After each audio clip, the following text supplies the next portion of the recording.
welcome to the God is a Geek podcast. My name is the same as it was last week. That's Adam Cook to you, but my friends just call me a swear word. Welcome back, Adam Carroll. Hello, Adam Cook. My friends just call me a swear word. Hello, dickhead. Oh, do you know, I thought you were going to go the other way and just repeatedly say hello, Adam Cook, and pretend... Oh, look, I don't know what you want from me ever, okay? Well, I want more. I'm going to have to rely on that. Hello, Gary Bailey. Hello, a swear word. Yep, I went literal. I'll give you that. I went literal. No, I will give you that. Yeah, I will give you that. That's fine because that's the equivalent of sitting on the fence, and I can get behind that. I can respect that, Gary. I'm saving swear words for later. It's fine. Oh, yeah. Oh, God, I better look down the itinerary then. I feel like I've missed something. How are you, Gaz? You all right, mate? Yeah, I'm very good. How are you? Yeah, I'm. Well, I saved the swears for the Patreon section last week, but do you remember what I said about that week and what it was? That week has continued into this week. So, I'm so pleased to be talking to you. You're as long as you are both well and ready to rock is what I guess I'm asking. Yeah, rock and roll. Was that rock and or roll or rock and roll? Well, whichever is the coolest. Rock and or roll? Well, rock and roll. Gary, which is the coolest, Gary? Sure, it's got to be rock. Just rock? Just rock? Yeah, just rock. Just rock. See, Gary, you're hip. You're down with us. You know. You know what's happening. Yeah.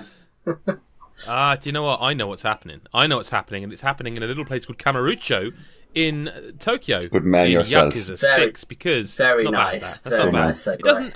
Well, I mean, you say that, but let's not analyse it too much, because if you actually think about what I've just said, none of it makes any sense.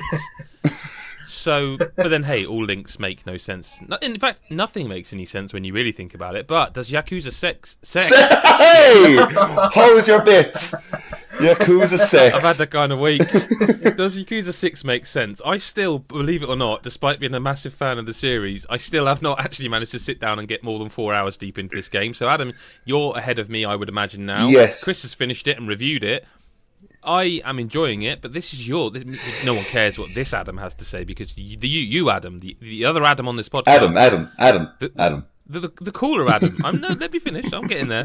The cooler Adam, if you will, with certainly the better beard and living in a cooler place. This is your first time with Kazuma Kiryu. Yes, it is. Will it be your last? I don't know why I've asked you that. Well, like, what a weird place to start anyway, straight off. Like, the sixth game... Is it the sixth game in the franchise? Yeah, straight up. Like, there isn't no side games, is there? Aside from, like... Well, it's technically seventh, isn't it? Because Yakuza 0, and if you want to get into it, Yakuza Dead Souls was like the zombie spin-off. Yes, I remember that. Okay, yeah. Technically, the sixth main line plus the prequel, so seventh, really. Yeah. See, it's a shame that Chris isn't here this week to talk about, because he's obviously a fan, as you can read the review on the site. This has been an interesting journey, because I have been sitting on this franchise like for a long time. I've known about it, but it was when you, Adam, and definitely Colm as well, used to constantly bang on about a Hearn. That you should just in case people don't know, a Hearn from Colm, because if you don't mention his second name, like, you know, who the fuck knows him? He is. Well, there are so many Colms. Yeah, but this is the really famous Colm. This is the really famous Colm. Like, but is it though? Like, he's very famous. Like, extremely. And we know him. But anyway. And he'll like you for saying Of course he will. Because he wants everyone to know that he's famous. But anyway. He is a massive fan of Zero. And I remember him banging on about it for ages and ages. So, I bought Zero. I still have it. Don't know why I haven't properly played it yet. But 6 came in, and I was like, you know how it is. A new game comes around. You want to be on top of stuff. You want to be relevant and everything. So, went in for 6. And, I gotta say, it's a fine place to start. Straight off the bat, it's a fine place to start. Like, which is very weird to say. The main protagonist, I absolutely love. I think, like, in some cases, it's the only thing I'll say is that I feel maybe I'm missing out on the true character that he is because in 6, this is a very, like, it's not even a spoiler, but he's a good person. That's what I feel when I was playing number 6. Would I be wrong? I don't know that his character's... No, you're right. He's a bit like John McClane from Die Hard. How does the same shit keep happening to the same guy?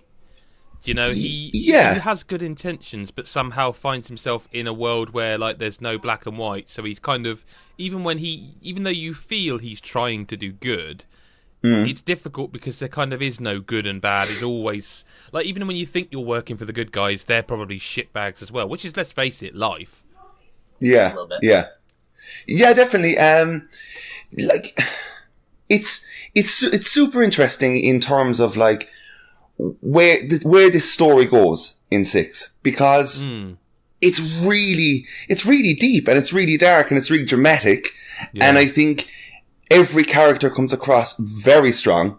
I know there's some returning characters from the previous titles and everything like that, but so far every character to me I'm totally interested in. And they actually, I didn't know about this, but they brought in like wrestlers like from New Japan and stuff. So I hear, yeah. I didn't know that at all. Like, I read pretty much nothing about the development of 6.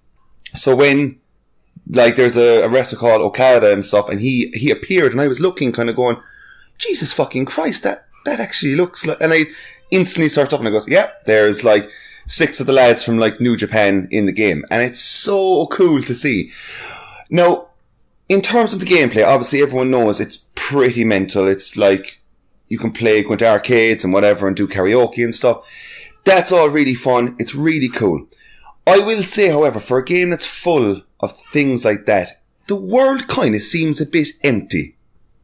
And I don't... Okay. Like, it's not like the streets are bustling with, like, crazy stuff, you know? It's not, like, full of, like, there's not, like, a massive population around the place. Like, and you're doing a lot of fucking backtracking. You're going a lot... There's a lot of back and forth that I don't know if that is a thing in other titles in the series. So it is. Okay. And the problem with it here is that I kind of feel like almost everything else they've modernised, and yet even in this sort of limited time I've played, it's like you get to a mission and then you discover another mission, and that mission means you have to go to basically the opposite corner of the map. Yeah. Yes. And then when you've done that, you have to go and turn it back in the opposite corner of the map again. And that sort of stuff happens enough that it's noticeable. It's nearly every single mission you'll have to return back, and you just run back. And it's all very seamless because there is a lot of like every store you walk into, there's no loading screens. They've gotten rid of all that, I think. You see, that is new. Okay, yeah, I remember... So, like, you used to have to load into buildings. Yeah. Right now, it is just like you can just kind of go anywhere you want, you know? And see, that's brilliant, and that's definitely something that was 100% needed, because if it's a case of loading all the time, that to me is just... It's too much. It's not... It is. It's just not fun. Yeah. So this is kind of like... It's not brutal because it gives you the option of just, like, well, not the option, but they've designed it in a way that you can just seamlessly go through all the shops and stuff and get these shortcuts. Yeah. That's cool. The other stuff surrounding it though, like the karaoke and everything, like that's a lot of fun. I personally don't spend a shit ton of time doing those things though. Like, okay. And that is, I know that's kind of like a main thing of the franchise, I suppose, like is doing those things. I'm just really, really invested in this story. Like, I think the story is fucking brilliant. Like, his whole story with this little kid is outstanding, and like, I don't really want to I don't know if it's spoilers and stuff, like, of what's to say, because, do you know, I might say one thing and then people who have played this franchise might go, yeah, that's typical enough, like, of the franchise. So I don't really want to go into it, but there has been moments where I've been like, that's kind of hilarious looking, what's happening right now, and what I'm holding. So me saying what I'm holding, I'm sure everybody knows what I mean. But like, I'm into it. I think like the combat itself, the combat is good. Like, it's fun, but it's very limited. Now, I don't think like many of the upgrades are amazing. They're fine, but a lot of the combat is very much the same. Did you find that at all, or is that a thing? It's difficult because I'm not far enough in. But the thing I would say that I miss the multiple fighting stances of the other sort of more recent, like the remake of Kiwami and Zero. Like there was six stances in Zero and 3 stances plus kind of an extra one in Kiwami. Yeah. I miss that because this feels a bit more. This feels more straightforward, and I guess to someone who hasn't played any of the others, it might feel actually a bit simplistic. Like it feels almost like a Streets of Rage side scroller, but turned 3D. Like what was that Square Enix game? Oh damn it! The Bouncer, was it, or something like that? Oh yeah. It was like which I actually quite liked. That was a PS2 game. That's a pull, isn't it? Jesus. But I guess a lot of the things that I like about 6, you won't even notice because you haven't played the previous games. Like I like that you can go in and out of buildings without loading. I like that you can save by just pressing start and saving. In previous games, you had to go in a phone booth and save. Yeah. That sort of stuff. See, I remember hearing how crazy the games are. Like they're very zany and stuff, and. Well, that's the other thing I would say. This doesn't feel that at the moment. This doesn't feel the same level of batshit that the others normally do. Yeah. But I might not have seen some of it yet. No, I am over halfway through the game. I'll definitely have it finished this week, but I'm playing another game at the moment, which I'll talk about next week. But yeah, I mean, I did want to mention that at the start when you said about it was, it was a perfect jumping in point, and I thought, yeah, because the perfect jumping in point for a lengthy Japanese character action RPG sort of game is while you're playing Ni no Kuni 2, like another ridiculously long Japanese RPG. Yeah. But definitely, but you can't say much about Ni no Kuni 2 that you couldn't have said anyway when you went to the previous one, so that's why we're not, Sorry, carry on. I don't think this game is like that long. It doesn't feel like it's that long. I'm told it's shorter than the others, but again, I haven't finished it. So okay, well, it seems like that because, there's a couple of side quests that I've done, which, by the way, are just fucking hilarious. Now, I have heard that some of the side quests, in previous titles, are way more insane and quirky and stuff. But look, there's some in this that I've come across, and I've just been like, this is madness, and it completely changes. It shifts the tone of the game completely, but it's so much fun that it's just great to have side quests that you want to do, as opposed to just being a chore to upgrade your character. Yes. The stories in the side quest are so funny that you do want to see the outcome of it. So I've been enjoying them a lot, but outside of the side quest, I personally don't feel there's much more else to do other than the main story. But that to me isn't a bad thing at all, because I can't stress enough how much I'm loving the story.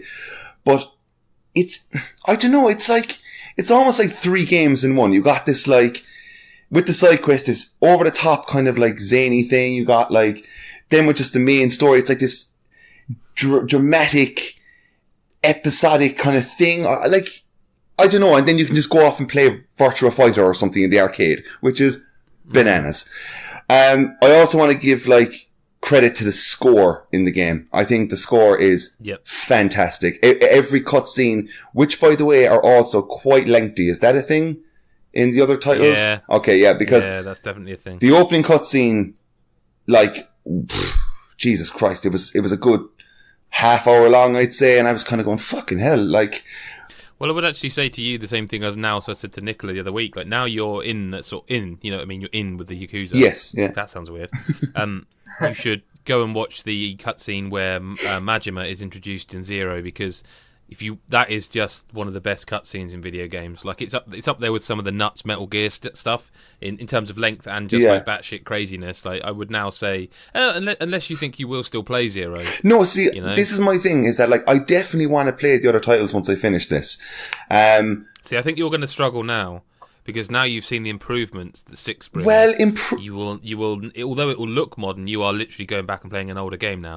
Well, because although it's a new game, it's got the old ideals of saving, and that sort of stuff.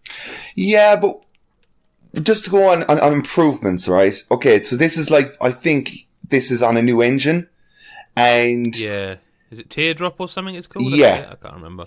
I gotta be honest. There's quite a bit of screen tearing in it. See, I have heard that's gone on when you play on a PS4 Pro. Okay. Not reduced, gone. and I wasn't 100% certain until I checked with Mikhail on the site who's playing it as well, and he was the one who said, like, well, I will now be able to test this. Oh, it's completely gone. Okay. Like, that is interesting, because sure, screen tearing doesn't make a game unplayable, but I must admit I'm one of these people that screen tearing kills me. Yeah, like, but this is noticeable. I would rather turn the graphics down on a PC game than have VSync off. Like, I would rather have a lower quality visual than have VSync off. Like, that's how much tearing does me in. But it never really bothers me, to be honest. Really? Unless it's like super bad. It just doesn't do anything for, I'm not really that fussed. Wow. I think I can't stand it. When it happens for me, I just think I'm just kind of, my head just is kind of gone fucked up or something, because Right. It'll just happen so quickly and you're like, what the fuck? And then it kind of keeps going on, and it happens a good bit in the game, and it's a real killer, because it's not that the game looks bad, but I'm not completely blown away. Like, it's not like jaw-dropping, holy shit. Now, that might be completely different in a pro, but if I'm honest, I'm so sick shit of saying that. I'm so sick shit of hearing, oh, on the Pro it's perfect. On your shitty console, it's not, though. Like, that needs to stop, and I think developers need to start, like, fixing that issue. Like, it's not fair. It's just not fair. And a game... I'm fine for a PS4 Pro to have upgrades in terms of better textures and a better frame rate, but it should not be tearing on a standard PS4. 100%, like something like that. But turning VSync on or improving the tearing is not a thing. It's just not a thing that should be, oh, we'll get a Pro. No. I don't mind saying to people, no, if you want the better frame rate, if you want higher resolution textures, if you want the game to generally run a bit better, then get a Pro. But screen tearing is just something we should not be seeing. Like, the last time I can recall that happening a lot was the Xbox One Titanfall, the first game. Right. Like, then that was a while ago. Yeah. Like, look, Adam, you hate it. You hate screen tearing. You're going to be annoyed. And it happens in one particular area always. There's just one particular area you go into, and it's just forever happening. No, that's only a small criticism. I am totally sold in this series. I'm really excited to see how this story plays out. I want to know more about all the characters that I'm meeting, which is such, like, an achievement in its own right. Like, the 6th game in the series, I've just started it. Like, I imagine there's going to be a few others who might do the same thing. And if it's pulling us in to want to play the other titles, that's a fucking great achievement. However, I am worried that I might burn myself out. Because... Like, what... I'm going to play Zero next, but I don't want to play this series arseways. I've already started arseways, but, like... It's I'm understanding what's going on, but, like, to truly get the origin story of all these characters, like, should I be just going straight back to 1 or even 0? In fact, then I would recommend 0, because I think 0 is overall a better game than Kiwami, which is 1. But I do think you're gonna not be the way I was blown away playing 0 and then Kiwami. I don't think you're going to get that. I think you're going to love Kiwami 0, because I think you're going to love the characters. And if you like the story of this, you'll love the story of of Kiwami and 0. But I do think you're going to think they're overall worse games, because this is by far the most modern Yakuza game. You know? Yeah. I'm interested to see, like, because this game is still not out for quite some time. Is it next month? I have issue with that, actually. Like, this is something internally that Chris and I discussed with him, maybe holding our review. Oh, interesting. Okay. Because I said this on the pod a while ago. I think you both were on that episode, and I said I felt a little uncomfortable with the way Sega's handling this game, in that they've delayed it, and the more now we know, now we've all played it, like Chris has finished it, we know the game is done, and we knew the game was done because we got code not long after that. It feels like a purely financial decision. Like, the game's April, so push it into the financials for next year. Maybe Sonic did better for Sega than they thought, so let's push Yakuza 6 into the next financial year, and we can put it against those financial earnings. But to put the embargo for a game that's historically been a niche title into the PS4 is a phenomenally successful platform, and people tend to buy the exclusives, which this is an exclusive for PS4.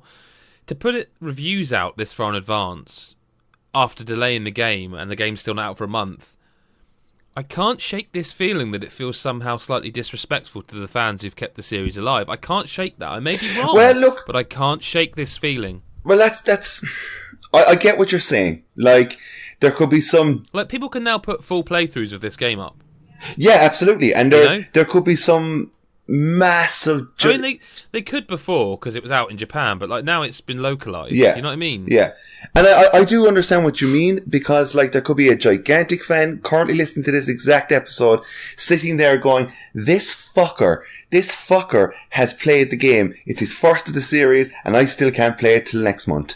Like, see, now I will defend that a bit because that is our job. Yeah, I know, but like, I just something feels. It's very strange. Thing. It's a very strange, especially because we have news like about this series that we'll talk about later on, which is kind of like okay, but look. Besides that, look, this game is great. Like when I was playing it, to round it up, I got it. I understood what you, Chris, and Colm and everyone else was talking about. It just clicked with me. I had a great time, and I'm really excited to go into Zero, and hopefully it won't burn me out, because I would like to play the entire franchise, if I'm honest. Now, to find the time for that is going to be something else. Yeah, no chance, yeah. But, like, it's a good place to start in a franchise. But, Adam Cook, the thing is, if I was to start a Kirby game, if I was to jump into the Kirby franchise, is Kirby Star Allies a good place to begin? Right, I'm going to go out and pre-order it. It's out. You can buy it. Oh, it's fucking out already. Okay, right. I think so. It's definitely out in the UK. Okay. It's funny, this game, right? Because again, like most Nintendo games, we had it early enough, and I have never struggled to play through a game as much as I have this. And I'm not going to address commenters, because like sometimes commenters want you to address them. But there was one that sort of picked a hole in something I said, and I want to explain it. They said, like, my closing quote for the review was something like, "It's not a bad game by any means, but blah blah blah." And someone pointed out that I'd given it a 4.5, so it's a bad game. And my point is that 5 out of 10 to me is average, and meaning 4.5 is just slightly below average. I think most of our listeners would respect and understand that, actually. The thing is, people aren't used to seeing Nintendo first-party games with a score that low.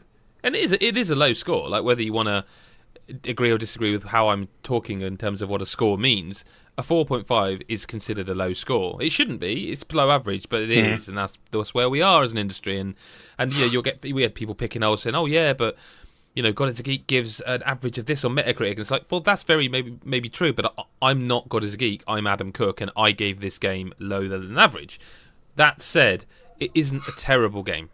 It's just one of the most boring games I've played in a good long while. Like, it's just so easy and so boring, and I thought, okay, well, Kirby's kind of usually easy, but I couldn't let it off for that, because do you remember Kirby's Canvas Curse on 3DS or DS? Yeah. DS, where you drew like little rainbows, and that was a terrific game. One of my favourite. It actually was. Yeah, it was really enjoyable. Yeah, and then there's Kirby's Epic Yarn, which is again very easy, but the stylized, yarn woolness of it made that game next level on the Wii, and that was wonderful. So I don't think it's okay for a game like a Kirby game to just be dull and boring and easy, because Kirby games in the past haven't been that.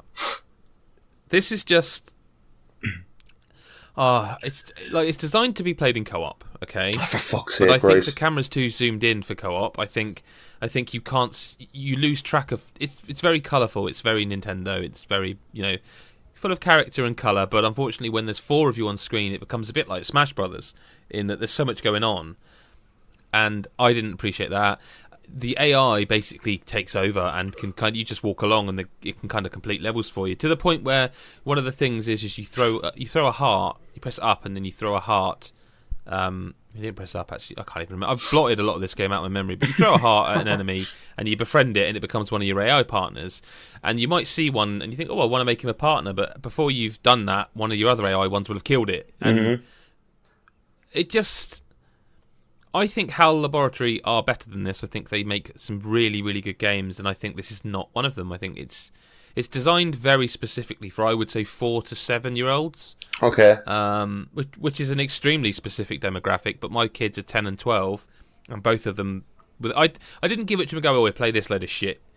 I just give it to them and said, what do you reckon of this? And they had a play, and they're like, boring. This is really boring. I was like, because kids need a bit more respect. I think it's like the old-fashioned kids game, where it was like when you used to get movie tie-ins all the time that were aimed at kids and they were shit, and it's people go, it's alright, it's for kids. I think kids are smarter nowadays.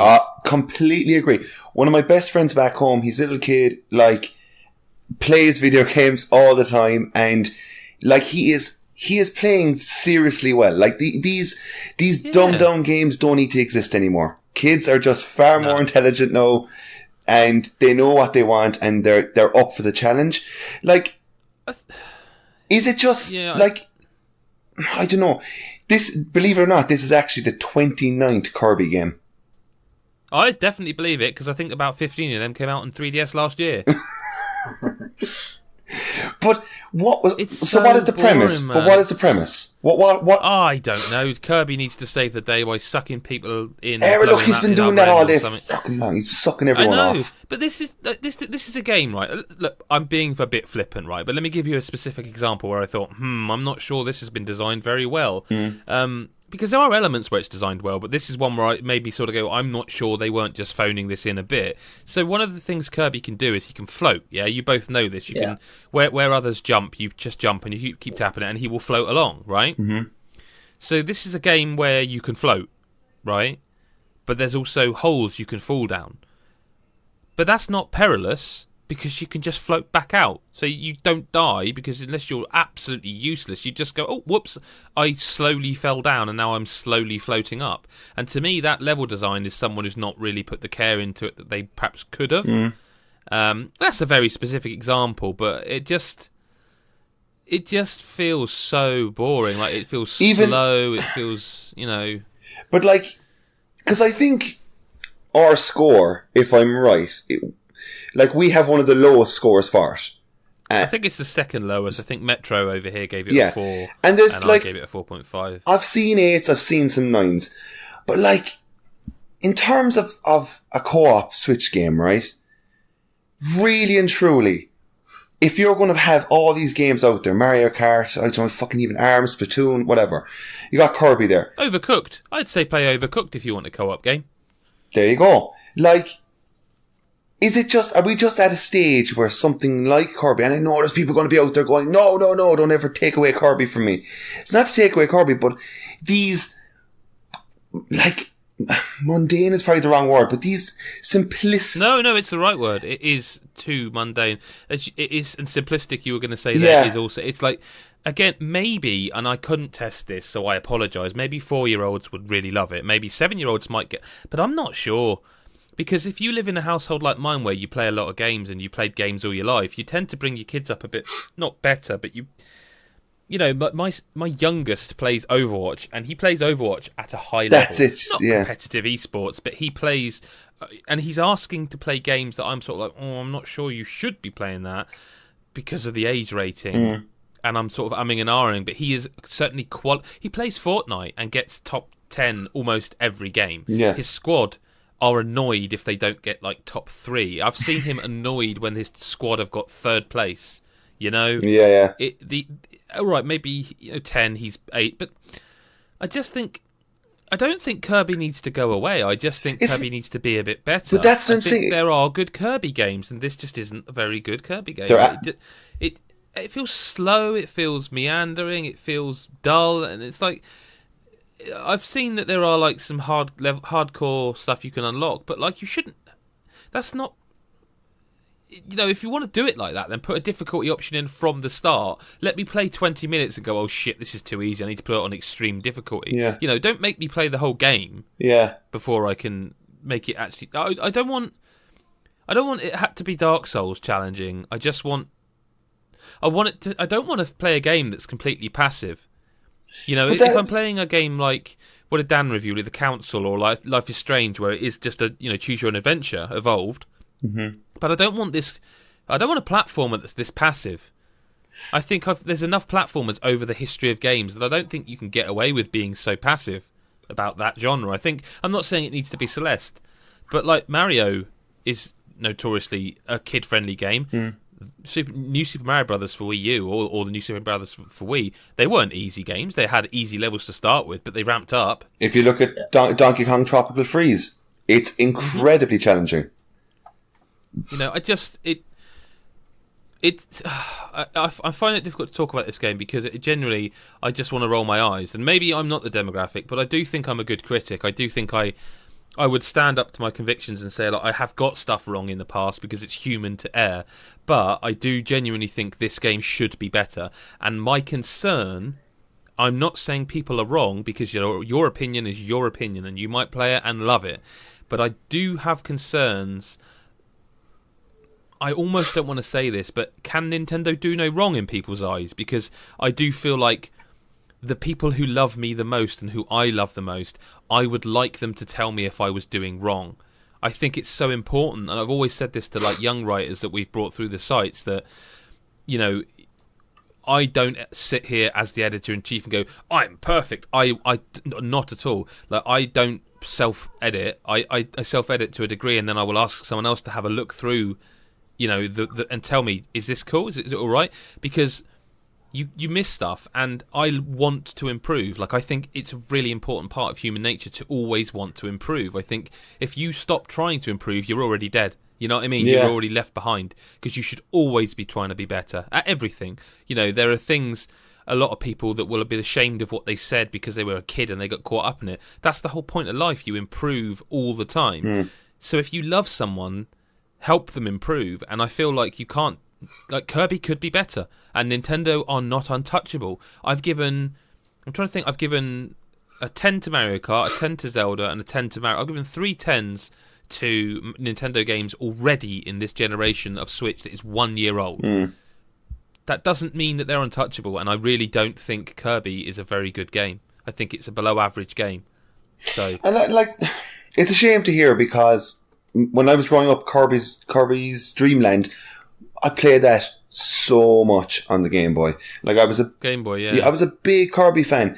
But when these kind of like, they're not really spin-offs as such, but like, it's the franchise moving forward. But it's like, who is it for? Is it for like toddlers? Like because it's not like, I don't want, as you it is. Like, I don't want it to be like Dark Souls difficult, like, as we keep saying, but like, I just want a bit of a platforming challenge. Platforming is supposed to be challenging. Like, don't dumb it down. Like, that is just not the way it's supposed to be. And it's a shame to hear that, but like where do you think this would sit? Do you think you could ever return back to this game on the Switch? Do you think, like, if you had friends over, 4 players, we play some Kirby? I've got no, absolutely not. Yeah. I've got quite a large micro SD card on my Switch. But if I were needing space, this would be the first game I'd delete. Absolutely, without question. And I know for a fact I will never play it again. And do you know what? I would bet money that after this week we will never discuss it again, unless some reason someone comes into a copy by hat-free. And I would bet the rest of the industry will forget it even existed. Unlike NieR Automata, Gary Bailey. Don't you fucking think for a second I haven't seen those tweets, young man. Yeah. Oh god, I'm so bored. Just, I'm like, I'll be, you know. Hang on a second. You play Kirby. You play Kirby, and I will play NieR. Hang on, no. Wait a second. Wait the fuck. What tweets have gone out that I have not seen? Adam Cook, inform me. I'm going to read them. Please read do. Them in his Please voice. Do. It's in his voice. Well, I played 3 hours of it. Does it get better? That was Gary's exact way of saying it. Okay. Okay. It's just I'm about 4 hours in. I've even done like the bit that was on the Game of the Year podcast stuff, the carnival thing. Yep. I felt nothing. Don't you dare say that! Wash your mouth! Wash your fucking mouth! I don't know, I'm just not feeling any of it so far. And, I mean, like, I asked on Twitter, like, how long is this game? That's a difficult question to answer. Yeah. Well, that's the thing, it's like, Well, Darren, he writes in a few. Well, I say writes in as if it's like a fucking 90s CBB show, but he's he said he took him about sort of 12, 14 hours for the first playthrough. Yeah, that's fair. Although originally he just said 12 to 14 hours, and I was like, please tell me that is all of it. It's like, no, it's like the entire thing is like 30 to 40 hours. I was like, fuck off. It is. I can't see the gameplay holding up for that long. It changes, but I don't know that I want to really go into much. Playthrough 2 is very different. Well, it's identical, but also very different. You know? See, that's the thing. I'm not even entirely sure I want to keep playing after. Are you doing side quests? I've done a couple, but don't ignore them. I'm just like I don't really feel like I need to bother. You don't. Well, you might do by the third playthrough, right? Because you don't want to be underleveled for that third playthrough. Let me tell you. Right. Oh, is it a bit of a grind then? With the beginning, well. See, Adam Cook, be careful. Be careful. I guess of the third playthrough. No, I know. After the first, well, playthrough 3 is tougher if you're underleveled. Well, very tough if you're underleveled. Right. It's much more difficult, I think. Generally, I mean, you could, I suppose, put it on easy, but I think playthrough 3 is tougher. Yeah, I think part of it is just like the story's not grabbing me. You know, you had the whole thing with the robots, like, oh, they have feelings, and like, I don't care. I just don't care. Gary, what are you? Well, it's like I was sat there. You follow that one into the desert city thing, and then right, yeah, and you have all that, and I was just like, okay, whatever. And then you get the android dudes, and I was like, again, whatever. I just... Okay. Gaz, I'm going to have to say... Adam's not going to like this, but I'm going to have to say something here. Oh, Jesus Christ. No, you know how I feel about this game. Yeah. We've had this discussion on the Game of the Year podcast, and if you haven't heard that, listener, go back and listen to them. There's a lot of entertainment there. I have to say, given that you're not reviewing it, you're not writing about it for the site, and you're not obligated to play it, my opinion has to be that if you aren't enjoying something, I would say cut your losses and move on. Because although I love this game, some people aren't going to, and I don't. It's a lot of game to get through if you're not enjoying it. And Adam, there must have been alcohol in those Mr. Kipling pies. Stop that now. Stop that now. That was pre-podcast. I was having the old Kiplings. I would say you should give it one more story beat. But that's what I'm saying. Like, I tend to push on another hour and a half. One more session with it, and if you're still feeling that way, I'd say cut your losses. Yeah. I hate myself for it. Okay. That's the truth. Let me just quickly say something here, okay? I totally understand where you're coming from, Gary. Honestly, when I first played NieR, I was in the exact same mind frame as you are. I was just like, what am I supposed to be seeing? What am I supposed to be feeling? The gameplay is a bit this, it looks a bit that. That is... Am I the only one then that just enjoyed it start to finish? Well, because I've heard this a few times on other podcasts, and I'm like, I just enjoyed NieR from from that opening boss fight. I was in. Like, you know, it was the same bit that was in the demo, and I didn't even mind playing that again. I was just in from day one with NieR. I never had that feeling of all the combat's not amazing. I just loved it. But like, if you get that, that's amazing. But I almost feel it's just as rewarding to feel a bit negative on the game at the start, which is a weird thing to say. But when you stick it out, the payoff, because visually, that was straight off for me the weirdest thing. I was like, this game doesn't look that great at all. Like, yeah. And don't you think it's striking though, like the art style, not the execution perhaps, but the aesthetic? The way I'd see it is, the characters look good. Yeah. There's obviously a lot of detail that's gone into them, but I don't know. The environments look a bit. PS3, really. It's like they don't look like they belong in this generation. Like they could have done with a bit more work. See, this is what NieR does that I think no other game has done for me. Is that all the questions that I was saying out loud as I was playing it the first time, completely were just piles of shit when I finished the game. Like I finished the game, I think 5 times, and every day that went by, when the game clicked with me, the love meter just went up and up and up and up and up. I was like, this game is so special. It's so original. There's kind of nothing, there is nothing like it. And you will see that, Gary, because the first playthrough, it is very much like, okay, cool. Like, Adam, I know you loved it and stuff, as you said, but when you start up that second and third playthrough, it's game designing and on a different level, I think. It's like ideas above your station. It's just like fucking, it's crazy. It's a game that for the budget they had no right to make, really. Exactly. And the concessions were made clearly in the visual department. That's one of the areas where they were like, well, look, we're putting all our money into this. We can't do that as well. I do believe that. And the game, go on, Gary. Sorry, go on.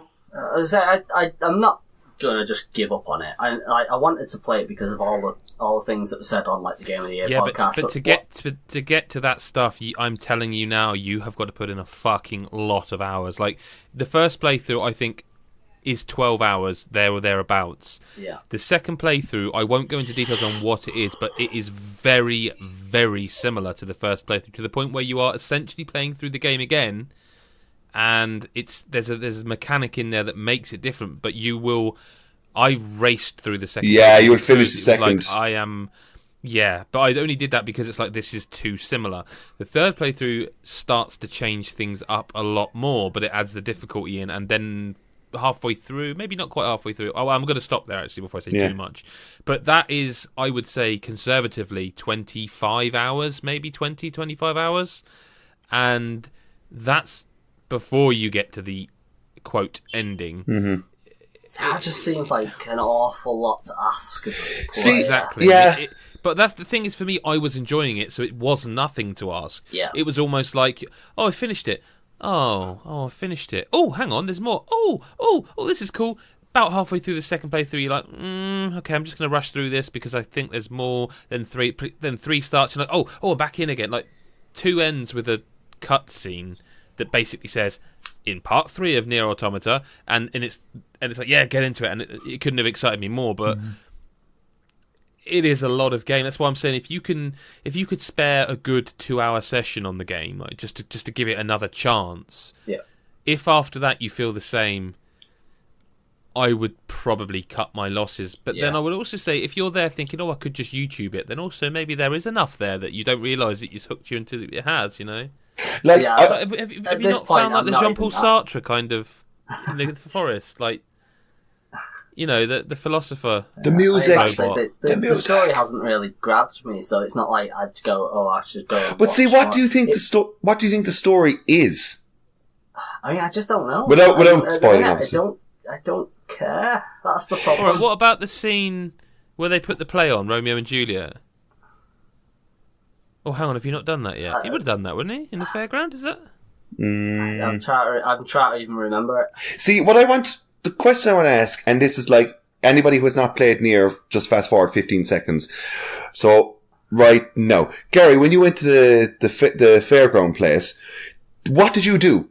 Like, when the robot people are around, did you do anything? Did you just go on your merry...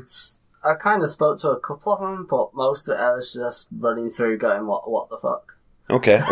No, that's it.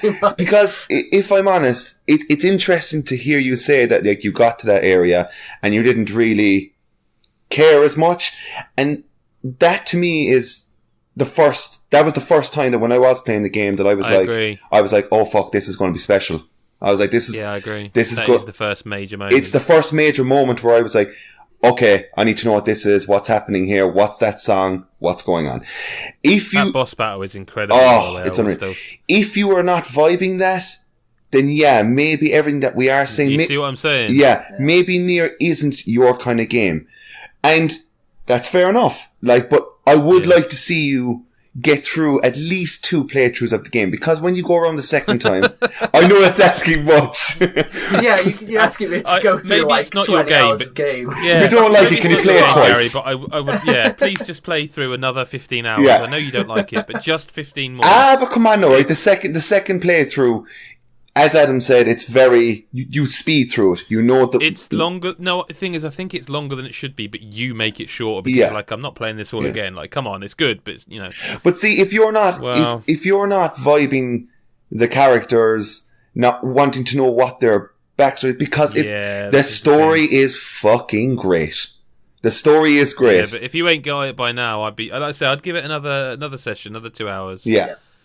Well, I said I wanted to play it, at least give it a try. You tried. See what people are talking about, and if it's not grabbing me, then it's not grabbing me. It's not for everyone. Obviously, people have different opinions. Even if you want to call mine wrong or bad, as Nick does. No. Your opinions are not wrong. They're just your opinions. But no, it's one of those things. I wanted to play it. I am playing it. I'm at least giving it the try. That many people haven't, as we've found. So it's kind of good that I want to at least see what people are talking about. And okay, it's not grabbing me, but I'll give it another 2 or 3 hours. See if anything, sort of kickstarts this love what everyone else is seeing. Then cool, I'll keep going.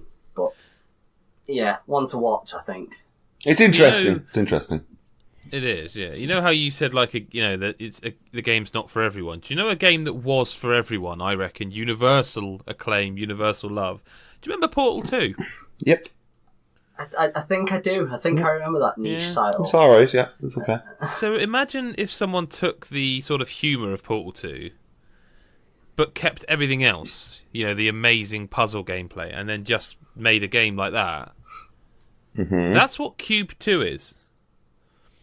This game, Nicola wanted. She saw a trailer for it, and I've been watching it, and she seemed interested, so we gave her the review. It's really very good, It's and I knew that because she told me during the review, and then I read the review, and she gave it an 8 out of 10. And I haven't finished it. I'm up to chapter 6, which is I think about a third or maybe even a quarter of the way through. But this game is basically, if you enjoyed the gameplay of Portal and Portal 2, you're going to really like Cube 2. It's the same sort of style thing. It's a first-person puzzle game where you have puzzle rooms. I mean, if I say to you, think Portal aesthetic, it is that. It is these rooms where you have to solve the puzzle to get out a door at the other end to go to the next one. It literally is that. But in this, you're wearing these gloves that have colours on them, and by pressing left or right bumper, or L or R2, you can switch between initially, I think, 3 colours. I've got green, blue and red. Now, on these the walls, there are these white panels, and those are the panels you can change colour of. So if you change a panel to, say, on the floor, change it to a blue, that turns that panel into a bounce pad. Red makes a big rectangular kind of movable lift that comes in and out of those things.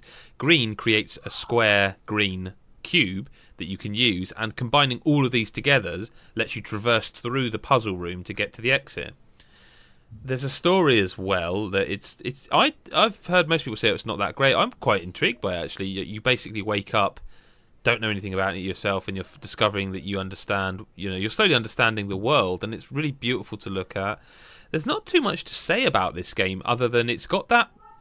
Do you know there's like a moment in a puzzle game where you're like, oh wow, you remember Gorogoa, Gary? Yeah. And I know neither of us particularly loved it. I don't think you did either, did you, Adam? Not really, no. But there are moments where you're like, oh, that's really clever and cool, like when you're perhaps that sort of thing. Yes. So in this there's one of those where like you've just discovered the green power and you're using it on the white panels, and it's dropping this cube out, and you're like, I don't get it, but there's another panel below it, so you put a bounce pad on the floor, you bring the green cube out, it hits the bounce pad, jumps over, which then creates a platform. So imagine like a platform game in the first person where you can only jump 1 square high, and the platform's 2 squares. So this, by bouncing this green square over, you now can get on that, and it's only a one square height jump. And it's one of those moments where you're like, oh, this is cool. Do you know what I mean? That kind of lovely puzzle moment. Yeah. And, I don't want to dwell on this too long because it's difficult to talk about this kind of game. But if you do like Portal 2 and you don't think, oh, no, Portal was all about the humour and characters, if you just enjoyed the actual gameplay, the brain, stretching and the puzzle work, then Cube 2 is very much... Have a look at it. I'm going to... Is it on all platforms? Do a video on it, It's definitely PS4 and Xbox One. Okay. And definitely PC. Would have been just why I looked for it to be an Xbox fucking One exclusive. No, it's on PS4. It's definitely on PS4. Definitely on PS4. Cool. I'm going to try and do a video on it to show it off because I think, what I'll do, I'll just go and talk through it as like a Let's Play or something because I don't want to sit there solving puzzles. Some of them you do have to really but if I just go through the first 10-15 minutes or something, it's a terrific game, like really good. But yeah, have a look at trailers and that.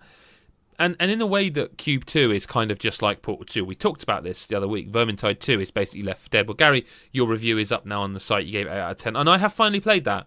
And you are spot on. I mean, I don't know why it's like a employee evaluation moment. Well done, Gary. Your review is correct. You know what I mean? But I don't know. If you wanted to add any more to it here, because I really like it. I want to. You know what?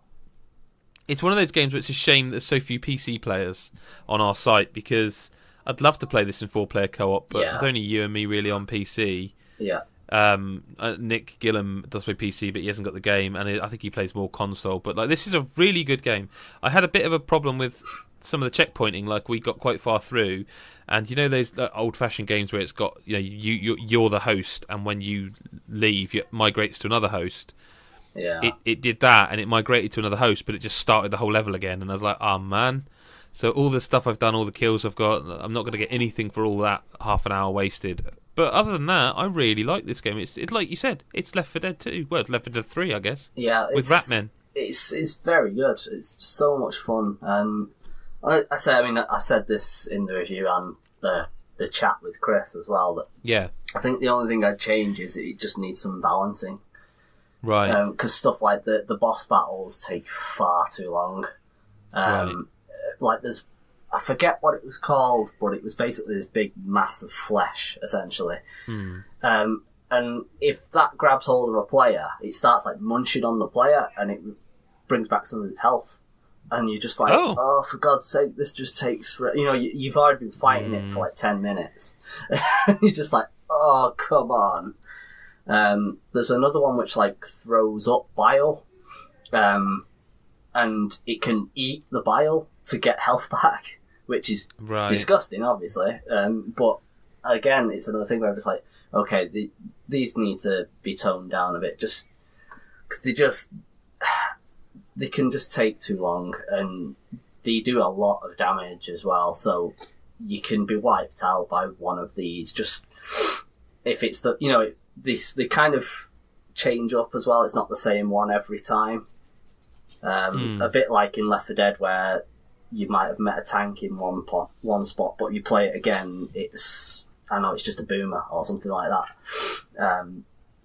So it depends. Like I've said, I think on the our Slack channel that there's a bridge level, and it's like I think it's the very first one actually.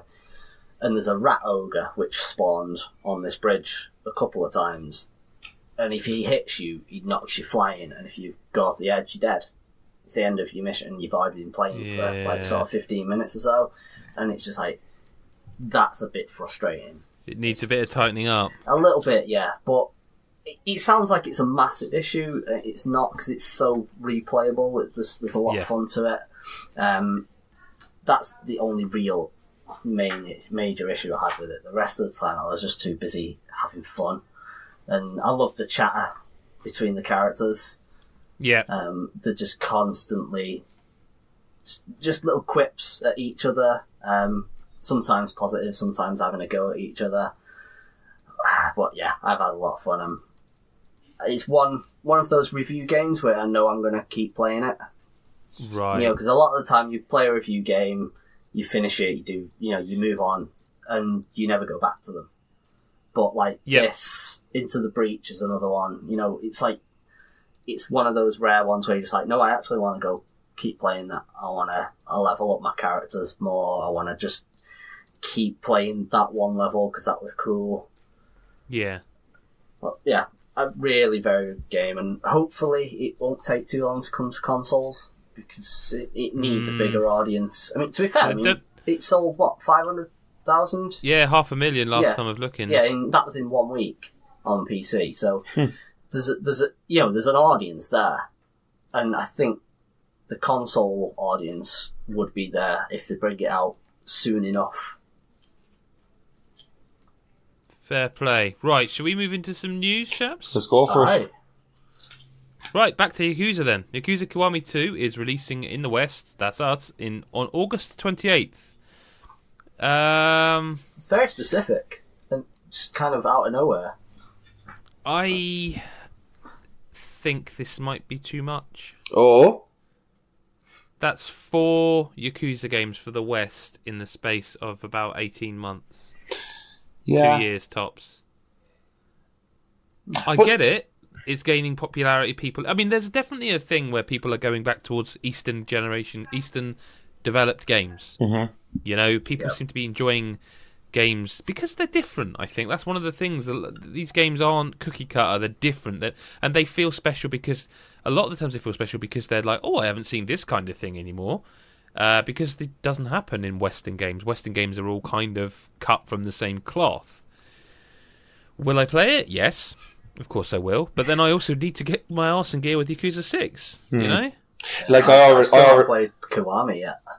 I bought it when it was cheap on PlayStation Store. It's still sat there, it's been installed, but that's it.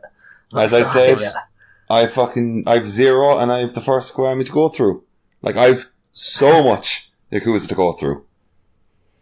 Like, yeah, but I don't know, I don't know. It's I good mean, for fans, I think, at least. Well, but they've played the game before if they're fans, haven't they? They played 2, 3, 4, and 5, and probably Dead Souls, or whatever it's called. You know? So, just so I know, Kiwami is basically the first game, and now this is going to be the second game, yeah? Yeah, remade in the Yakuza 0 engine. Okay. So, yeah. I will play it, but... So because I'm not going. There's no point. Well, I suppose I don't know. I want Yakuza to be popular. I don't know. It is a very strange one. It's very strange to me because, like, they're obviously going to just go through the whole series now. Yeah, they are definitely. Yeah. So I don't know. I don't know. This really confuses me. What doesn't confuse me is The Crew 2, which I am genuinely looking forward to an awful lot. Really? Yeah, it looks really cool. I didn't think The Crew was terrible. It just didn't hit the point for me where I enjoyed it. But The Crew 2 is coming out in June 29th, which is in my birthday month. Not that matters. But so buy Adam The Crew 2. Well, no, you'd be very late if you bought that for me. That'd be very, very selfish of you. But yeah, The Crew 2 is coming out June 29th. On God, you can see all the pre-order stuff. Sorry, Gary, what were you going to say? I was going to say, I'm looking forward to this too. So like I said, The Crew 2 wasn't a great game, but it was fun, and I really enjoyed just driving around the world. You know, the premise of it was cool. Yeah, it's just I think some of its handling was a bit dodgy, and the AI had that horrible rubber banding to it, but there was something there, and hopefully this builds on it, like Ubisoft sequels seem to do. Yep. Did the first Crew game have all those like really dodgy cutscenes of like live action people? No, that's that was Need for Speed. Yeah. Okay. But it did have a shit story, The Crew. Yes, there we go. And it did have towers in it. Towers? It had towers? Yeah, it's a Ubisoft game. It had towers in it. Seriously? You didn't climb them, but you drove up to towers and it didn't you, Gaz? Yeah, you had to. You'd get like a blip or something. You'd kind of drive towards it. It wouldn't tell you where it was exactly. You had to kind of hunt for it off the beaten track. But Jesus, riveting. Well, PUBG has surpassed 5 million players on Xbox One in less than 3 months. So to celebrate, there'll be an exclusive cosmetic item for all players who own and have an activated character in the game as of March 22nd. Yeah, 4.9 million chicken dinners served. 4.5 billion, I think that is, bandages used. Yeah, PUBG continues to be big, but sticking with that kind of news, Fortnite Battle Royale, I didn't talk about this during the game stuff, but I've played the iOS version, and it is genuinely real, by the way. There's a video on our YouTube that it's real. It plays just like the real game. It's magic. It feels really? Like, it runs? Yeah, it feels like voodoo. It runs better than PUBG did when it came out on Xbox One for the first time, yeah. And does it still... Because I have a massive problem with games on... controlling games at the moment. Does it feel natural? No, it needs them to add gamepad support, and then when they do, I will probably put a gamepad in. I've got a game voice, which is a thing that you literally, it's like a shell that clamps around it, but it doesn't work, so they have to enable that. Mm-hmm. I want them to, because I think that would be something, it's big enough I'd probably pop it in my pocket. Genuinely, if I was sat waiting somewhere, I'd be like, I'll play Fortnite with this. It runs that well. It really does. Interesting. Is it coming to Switch next? Is it going to be one of those perfect for Switch games? No.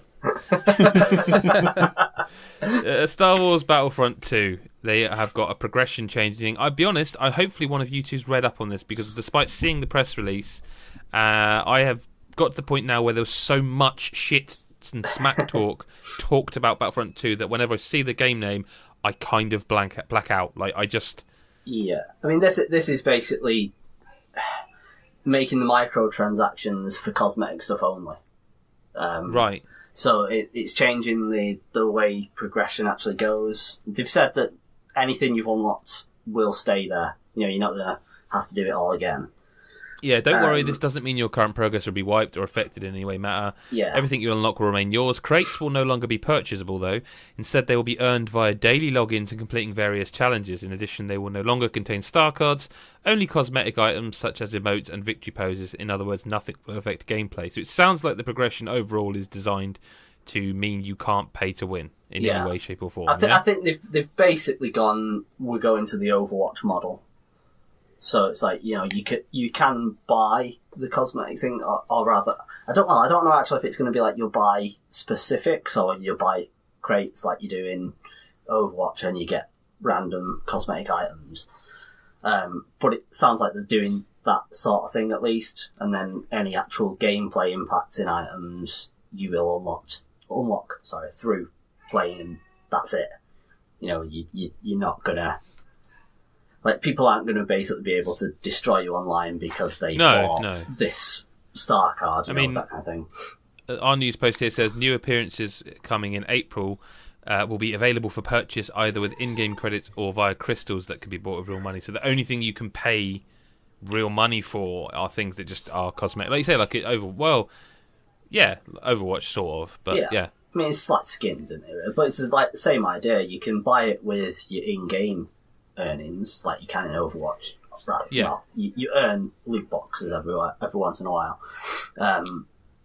It seems like a similar idea, and whether it'll change anything, whether this is a bit too late for those that...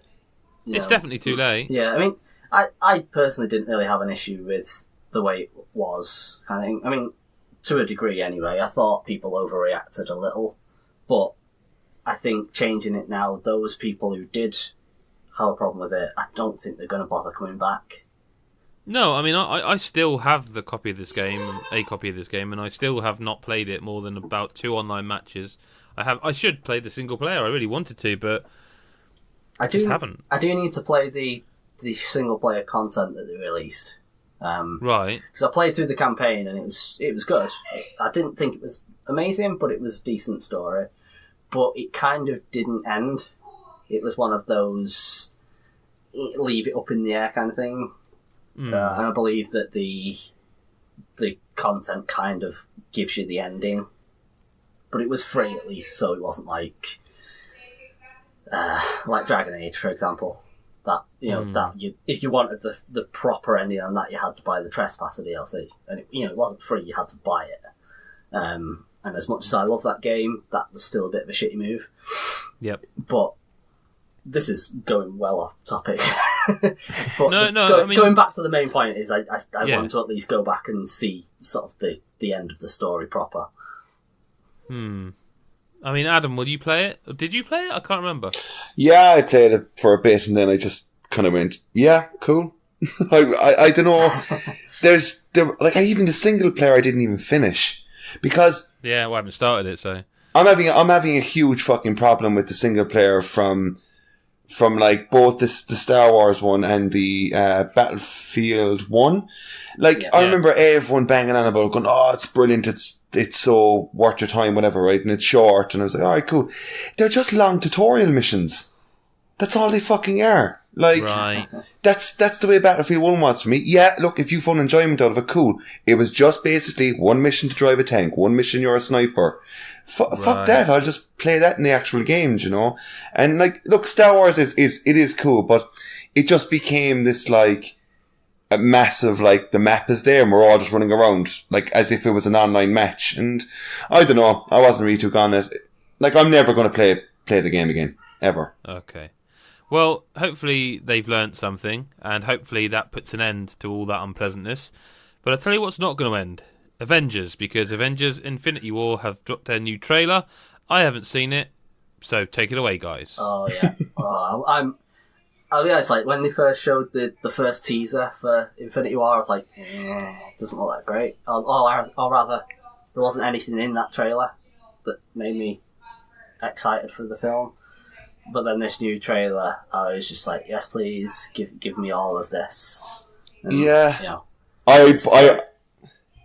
like, if I'm honest, I'm taking every one of these fucking movies with a pinch of salt. I'm just like, I'm like, cool, whatever, like, fine, big blockbuster. Like, new trailer drops. Grind. I click on it, and all I get through the whole thing is, dun, dun, dun, dun, dun. Dun dun dun dun dun dun dun dun dun dun dun dun dun, and I'm just like, all right, cool, there we go. And then every fucking one of them have to end the last 10 seconds with a little joke, a little skit between two of the characters, and I'm fucking grand for it. Like, look, I'll be there probably fucking day one seeing it. That's just the way it is. But I'm not a big. I haven't been really a big fan of these movies, which is really weird because I read a shit ton of comics, but I'm just not a big fan of the movies. And it'll probably come up with amazing reviews. It'll probably be the best Marvel movie we've ever seen. And then I'll probably be that dickhead who's just like, yeah, whatever. I mean, I will perhaps watch this in 4 or 5 years when I've caught up with the 10, 15 Marvel movies I've missed so far. You're still waiting to watch the first Iron Man, are you? No, I've seen the first 2 Iron Men. I've seen the first Captain America. I've seen Thor, the first one. What others are there? That's the ones I've seen. Guardians of the Galaxy. Yeah, I've seen Guardians of the Galaxy 1. I own Guardians of the Galaxy 2 on 4K Blu-ray. I will watch that. That's on the list. I have seen the first 2 Avengers movies. Mm-hmm. What else? Because that is, I think, Ant-Man. Nope, haven't seen it. The last 2 Marvel movies, I've said this before, I think, but the last 2 Marvel movies that I personally really enjoy, but other people are a bit like, yeah, it was okay, it was Logan and the new Thor, Ragnarok. Haven't seen that. No, I've heard good things about Ragnarok, but isn't that the third one? Yeah. Ragnarok, I haven't seen the second one. Much fun. Like, I love both of those movies. I've met some people who are like, yeah, it's alright, and they love, like, fucking the Avengers and the Captain Americas and stuff, and like, they are good, I understand, it's great, but one thing I will say about this one is that this seems to be like, it's building up to be the Rocky Balboa fucking match. Do you know, this is like, So, I mean, this is like, this is the one that's been building up since the Avengers film. Yeah, the first like one. this is it, like. Yeah, they've been building up for years for this. Yeah, it's the main event. It's the main fucking event. They'll stop after this then, or they'll stop doing it. Well, yeah. Okay. No, like they've kind of said that. Oh, go on, sorry. You know, like I was just going to say that everything is building up so much to this that it just feels like it can't do bad. It just can't, because it won't though. It won't though. It won't. They're the Nintendo of films. Yeah, pretty much. But if this was kind of if this was like. Only okay, by God, they can make some people angry here, because this is probably going to be the greatest comic book movie ever made. Like, that is what it's going to be. The greatest superhero movie of all time. It's more than likely going to be that.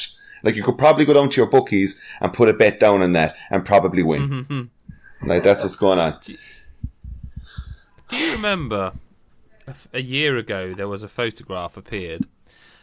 Someone on the tube or train or somewhere, and they took a photo of someone's screen mentioning a new Tomb Raider game. Yeah, I remember that. I do too, and it turns out they were absolutely either very clever or faking, or actually it was true. And Shadow of the Tomb Raider, they've showed a teaser, and it's coming the 14th of September. I'm in two minds of this. On one hand, I love those two, like the Tomb Raider games just in general, but the last two in particular were very good. Come on now, hang on. They were better than very good. Oh, you know what I'm saying. They were incredible. Like the last two Tomb Raider games were probably the best Tomb Raider games. Yeah, I mean, I prefer the reboot over Rise of the Tomb Raider for its story. I thought the story was miles better. The gameplay was better in Rise, but the story was so much better in the reboot. Right. But that aside, because of that, I'm really excited about this. But fucking hate the way they've done it. It's like, here, have a teaser. But we won't announce it fully until next month. But that's what people do now. There's countdown clocks for teasers that are of teasers of trailers. That's the way media works now. It sucks shit, but that's what it is. That is. Yeah, it's ridiculous because it's like you've announced it. You can't say I'm not going to fully announce it till next month. It's like you've announced it. That's exactly what you've just done. Mm.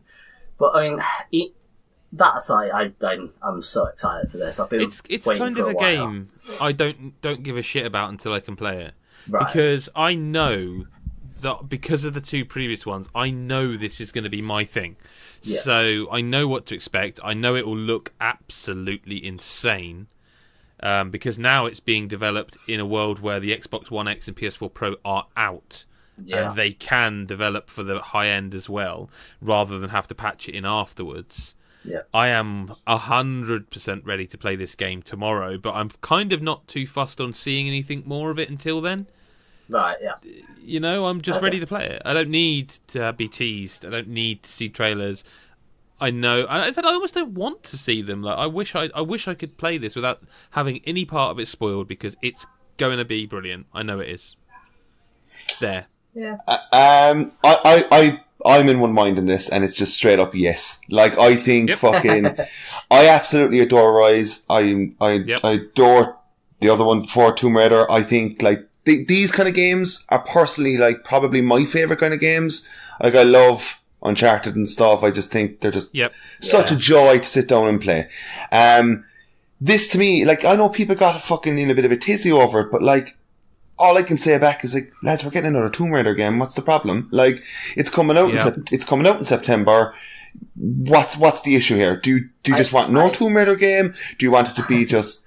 I don't know. I don't get it. Like, on that exact same day, it's quite funny, right? We don't actually have this in the news, but on that same day, I went to work knowing that there was going to be the Tomb Raider announcement, but I also went to work knowing that CD Projekt Red were teasing some Witcher shit. So I was like, what the fuck's going on here? So then I was very aware of both news stories dropping, and then I was more fucking disappointed, if I'm honest, about the Witcher story, which is just Geralt is going to be in Soul Calibur, which is like, alright, cool, fine. We didn't even include that in the news because whatever, exactly. Like, but at the same time, I was like, oh Jesus, like CG Projekt Red just appears. I'm like, what are you going to tell me? New Witcher game? So, no. But when the Tomb Raider, I know, nah, yeah, definitely. But you know, you can only dream. But like, yep, you can. You can literally only dream. That's all that you're gonna get. When Tomb Raider was announced, lads, I am fucking so in for it. Like, September this year, new Tomb Raider. I'm like a pig in shit. I'm delighted.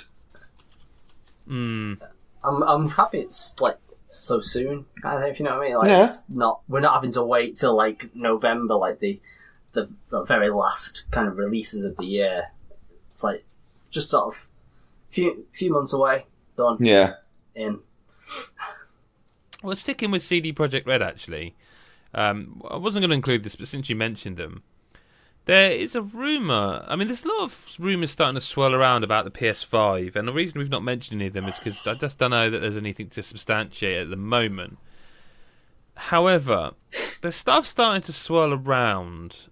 Like, so there's been some hints, like Tabata noted that Final Fantasy 15 team's next game is only for next gen. Well, that would be the next gen. You know, this now CD Projekt Red's upcoming Cyber 2077. Basically, there's a few slides been shown to give some snippets of information about the game, and one of them mentions the game is going to be built on current and next generation technology. The implication, of course, being that Cyberpunk is going to be a cross-gen game that launches on this gen and next gen. So that would sort of tie in, because that game's never really been a case of it's coming soon. It's always like it'll be done eventually. Yeah.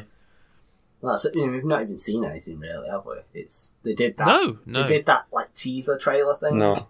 And that was probably like 3 years ago, something like that. It was a while ago. Also, that's pretty much it. Also, like, just as on that topic you just mentioned, I want these PS5 rumors to go away for literally 5 years. Same. Just piss off. I don't need another fucking console. My PS4 is absolutely amazing. I love it as it is. You're already fucking shitting on me because I don't have a Pro, so go away. Let me get a Pro first, and then I'll get the PS5 in 5 years' time. I'm going to say this. If they announce a PS5 at E3, I'm going to be real disappointed. I'm going to be pissed off. I'm going to be pissed off. It's way too soon. Too soon, yeah. But I think we'll see. I think it's too soon. I agree, but I also don't know that that's the way they'll be thinking. This is an interesting story. PlayStation game Omega's Labyrinth Z has been banned from sale in the UK because it promotes the sexualization of children. The Video Standards Council, this comes from the BBC, the actual BBC reporting on games, because when mainstream media always report on them when it's a negative story. The Video Standards Council said the likely harm it would do to young people would mean it would not get an age rating. Without a rating, it's illegal to sell the game in the UK. P-Cube have appealed it and been rejected. The game has also been refused a rating in Australia and Germany. P-Cube said it would not be available in New Zealand and Ireland. Adam? In the US, it's expected to get a mature rating, which means it can only be sold to those aged 17 or not. This is not a new thing, this kind of game. There's a lot of these games where they're kind of set in girls' schools or with young girls, and they're all sort of ambivalent. Not ambivalent, what's the word I'm looking for? They're not very specific about how old these people in these games are. This is not a new thing. I don't know enough about this game to know what it does that is... So, according to the BBC, many of these challenges in mini-games have sexual themes involving players touching and arousing the characters and removing their clothes. Again, I've seen that in other games as well, when they're more teenage, whereas these seem to be younger. That game can go away. Yeah, it can go right off. I almost don't want to put it in here because... you don't even want to give it the air of publicity. But the game is the first to be banned since 2008, when the biggest one ever I remember was Manhunt 2. So, I think that's all the time we should give on this. Okay, cool. If you buy an Xbox One this week, though, you're going to get a free copy of Sea of Thieves. So, Adam, if you buy an Xbox One, I don't know if this is US or not, US, Canada or not, but in the UK, if you buy an Xbox One, you will get Sea of Thieves included. That's the week starting the 18th, which is Monday just gone. Has the retail price gone out for Sea of Thieves? The game itself? Yeah. I don't know, actually. It's just a regular price game, why? No, I'm just curious, because, obviously, I haven't played any of this at all yet, but I'm just wondering... I'm looking on Amazon, £41.99, so that's... So we're talking, it's going to be about 70, 60, 70 I Euro. would recommend that if anyone hasn't, I think I talked about this the other week, used their Game Pass yet, for 1 month of Game Pass, you can play that game anyway. So even if you have used your first free month, just, what is it, $9.99 for a month of Game Pass, and you get Sea of Thieves anyway, so... Because I'm really, man... Sorry, $7.99 apparently. I'm looking on Eurogamer, but I thought it was $9.99 actually. I'm wondering... It's $8.99 just to make it a bit more confusing. Okay. I just think, is Sea of Thieves a game that we should all get on board with?